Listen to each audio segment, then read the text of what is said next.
These videos are strictly only for entertainment and educational purposes. I do not encourage or endorse to any of the behaviors of the people I am talking about in my videos. On the afternoon of December 7, 1958, 5 members of the Martin family squeezed into their Ford station wagon.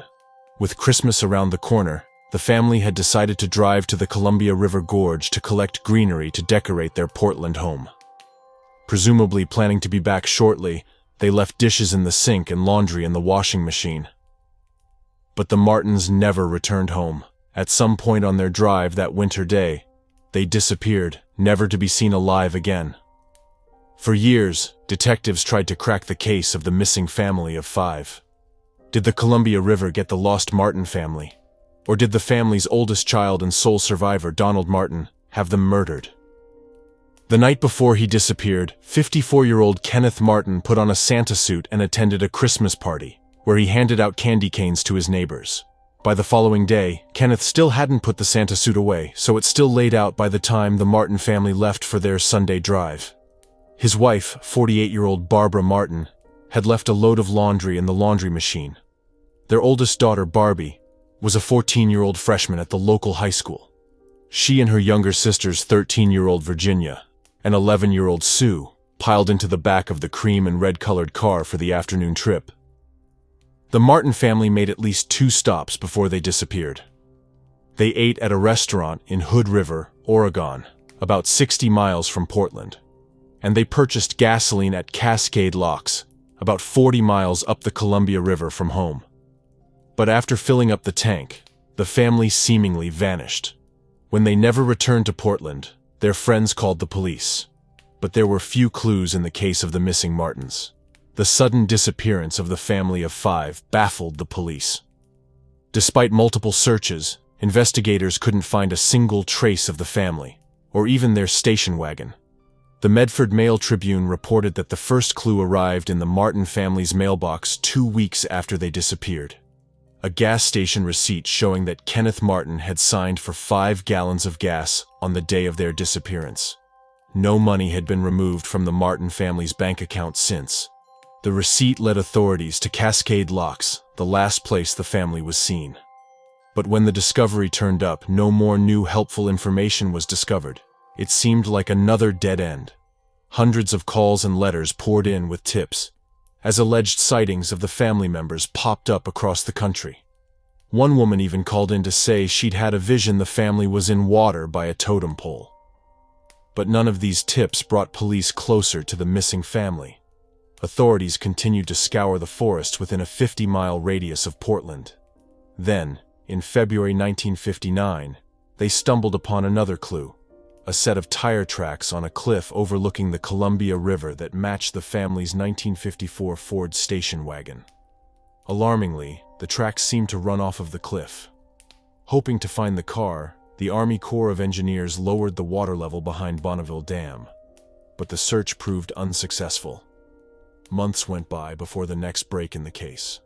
Finally, in May 1959, more than 5 months after the family went missing, authorities found the bodies of Virginia and Sue floating in the Columbia River. Their cause of death was officially listed as drowning. However, Virginia Martin's body was found with a mysterious hole in her skull. And because the girls' bodies had been decomposing for so long, an autopsy could not definitively reveal what might have caused it. Meanwhile, Kenneth, Barbara, and Barbie remained missing. Only one member of the Martin family survived: Donald Martin, the oldest child, who was 28 and in the Navy when his family went missing. He had been stationed in New York, across the country from Portland. And Donald did not return home for his sister's memorial service, though he did come home to settle his family's home. "I know of no one who would murder my folks or no reason for it, but I don't see how it could have been an accident," Donald told Detective Walter Graven at the time. Graven spent years trying to unravel the lost Martin family, and he came to an unsettling conclusion. Donald might have been involved in their disappearance. In his notebook, Graven wrote, "It had to be planned out by blank." He scratched out the name of the suspect above the words, "No one else with a motive." and according to one investigator's computer enhancement, the scratched-out name was Donald. Another piece of evidence linked Donald to the disappearance: a bloody gun found near a stolen car that had been abandoned in Cascade Locks, where the Martins family were last seen alive. It was completely coated with dried blood from whatever they had clubbed, explained Bonnie Cox, whose husband found the gun. They had clubbed something to death, apparently. The Coxes turned the gun over to the local sheriff, but bafflingly, the sheriff never processed it for evidence. Later, detectives realized that the gun had a surprising connection to Donald Martin. A few years earlier, Donald had worked at a local sporting goods store before he was fired for allegedly stealing goods, including the handgun found near where his family vanished. With the case turning cold, Detective Graven wrote in his notes, "Even though I can get no cooperation from anyone, there is no murder that can't be solved." But Graven never solved the case of the lost Martin family. He died in 1988, and Donald Martin died in 2004. More than 60 years after the Martins family vanished, their disappearance remains unsolved. What happened to the Martin family? The evidence points to two leading possibilities. After putting 5 gallons of gas in his car, Kenneth Martin might have accidentally backed over a cliff, plunging the family's station wagon into the Columbia River. Then, there's the more sinister possibility that the Martin family might have been the victims of a murder. A stolen car and a bloody gun linked to the only surviving member of the family paint a dark picture. But was Donald Martin involved?